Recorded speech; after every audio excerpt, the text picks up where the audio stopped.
Hello, I'm Congresswoman Karen Bass, and I represent California's 37th District in Los Angeles. I have the honor of serving as the chair of the Congressional Black Caucus.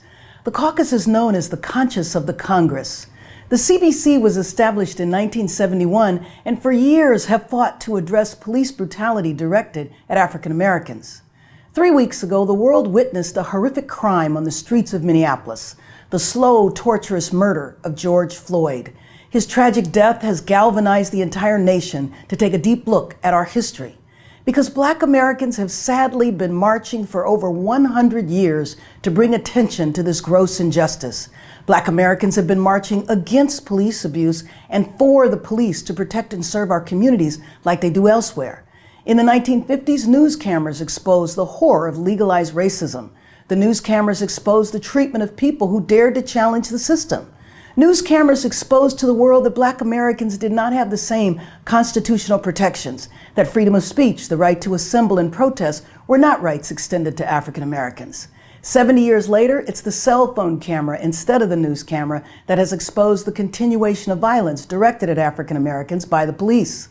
The sad truth is, when people told their stories of police abuse, of murder at the hands of police officers, they simply weren't believed. It has taken technology and active citizen involvement to document and expose this ugly reality in our country. But now the world is witnessing the birth of a new movement that has spread to many nations around the world, with thousands marching to register their horror at hearing the cry, "I can't breathe." People marching to demand not just change, but transformative change that ends police brutality, that ends racial profiling, and that denies local jurisdiction the power to fire or prosecute offending officers. That is why last Monday I introduced, along with Chairman Nadler and more than 200 members of Congress, H.R. 7120, the Justice in Policing Act. This bold, transformative legislation will assist police departments to change the culture of policing, raise the standards of the profession, and hold those officers accountable. Now, I know that change is difficult, but I am certain that police officers who risk their lives every day are concerned about their profession and don't want to work in an environment where they are chastised for intervening when they see a fellow officer abuse a citizen. I am certain police officers would like to be free to stop and intervene an officer from using deadly force when it's not necessary, and I'm certain that police officers want to make sure that they are trained in the best practices in policing. So to help support officers, this legislation will create the first ever national accreditation standards for the operation of police departments, national standards for officers, and it creates law enforcement development and training programs to establish best practices. But despite our best intention, there will be some officers who cross the line. That is why the bill also includes strong accountability measures to keep unfit officers off the street.